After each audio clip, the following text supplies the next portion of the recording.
Hello students, आज हम करने वाले हैं discussion Arvind Kejriwal versus CBI and ED, है ना। इस केस के अंदर अरविंद केजरीवाल जी, मुख्यमंत्री दिल्ली, इनको जमानत मिली।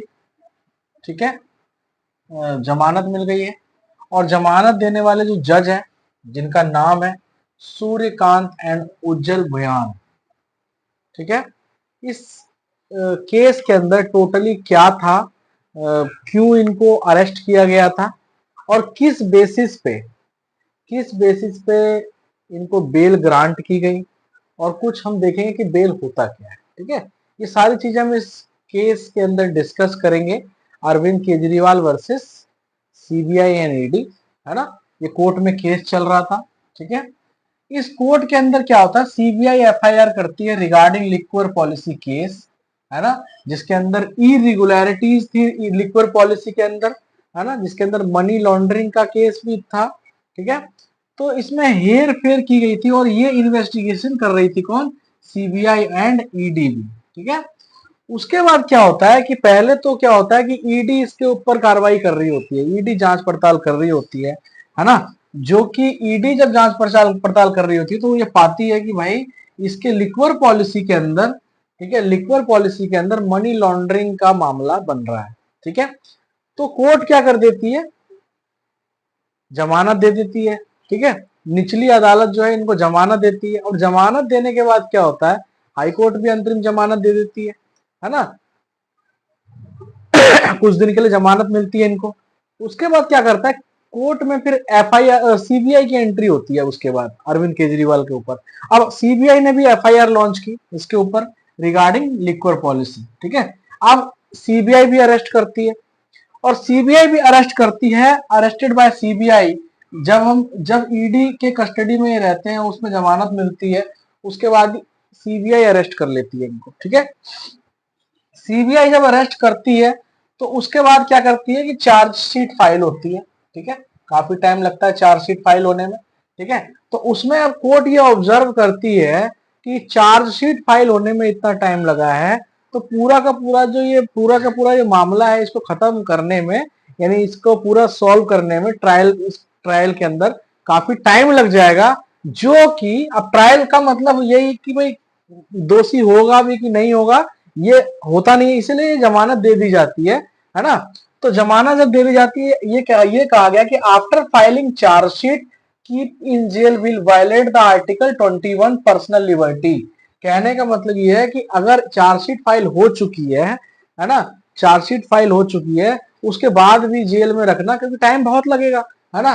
तो आर्टिकल 21 जो कि पर्सनल लिबर्टी की बात करता है कॉन्स्टिट्यूशन में, है ना, तो वो वायलेट करेगा। ठीक है, तो जस्टिस सूर्यकांत एंड उज्जवल भुयान ने ये बोला कि भाई चार्जशीट फाइल के बाद ट्रायल तो इतनी जल्दी कंप्लीट होगा नहीं, है ना।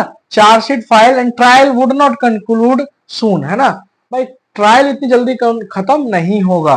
ठीक है, तो इसी वजह से क्या होगा कि इनको जमानत दे दी गई। और जमानत में एक आपने कहावत सुनी होगी, जस्टिस अय्यर ने भी कोट किया हुआ था, और उसके बाद बहुत सारे जजेस ने इस चीज को कोट किया कि jail is the exception and bail is the rule, है ना। यानी कुछ कठिन परिस्थितियों में ही, यानी rarest of the rare case में ही आप मतलब पूरा का पूरा मामला लगे कि हाँ भाई ये इस दोषी है ये, तो ही जेल में रखना चाहिए, है ना। यानी कि bail is the rule and jail is the exception, exceptional case में ही जेल में डालना चाहिए। ठीक है, तो इस जो प्रिंसिपल के तहत इनको बेल प्रोवाइड की गई। ठीक है, अब ये बेल का थोड़ा कॉन्सेप्ट जरा देखते हैं।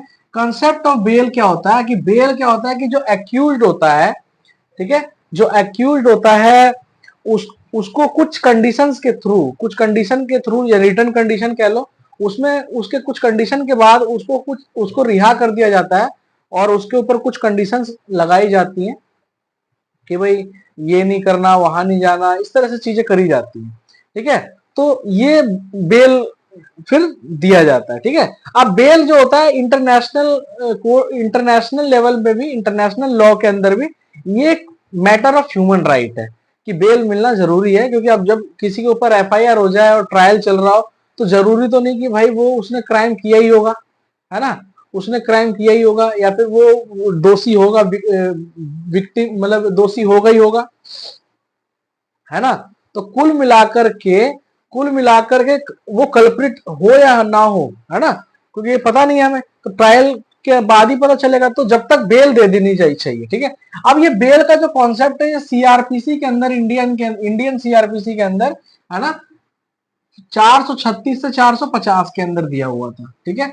और अभी अभी जो भारतीय नागरिक सुरक्षा संहिता है, इसके अंदर ये बेल जो है वो 478 से लेके 496 के अंदर डिस्कस किया गया, ठीक है। तो कुल मिलाकर के अरविंद केजरीवाल वर्सेस सीबीआई का ये मैटर था, है ना। और इस मैटर के अंदर अरविंद केजरीवाल को बेल मिली है, कंडीशनल बेल मिली है। और कंडीशनल बेल में ये है कि वो दफ्तर नहीं जा सकते, अगर फाइल पे साइन करना होगा तो उसको एलजी की परमिशन लेनी होगी, यानी एलजी के सलाह के बाद ही जो है अरविंद केजरीवाल साइन करेंगे, ठीक है। तो इस तरह से ये पूरा का पूरा केस था, और इस केस के अंदर अभी नतीजा आने में बहुत टाइम लगेगा। तो कैसा लगा ये पूरा का पूरा मैंने आपको केस समझाया है, ठीक है। अगर अच्छा लगा हो तो वीडियो को लाइक कर देना, चैनल को सब्सक्राइब करके शेयर जरूर कर देना। थैंक यू सो मच, मिलते हैं नेक्स्ट वीडियो में।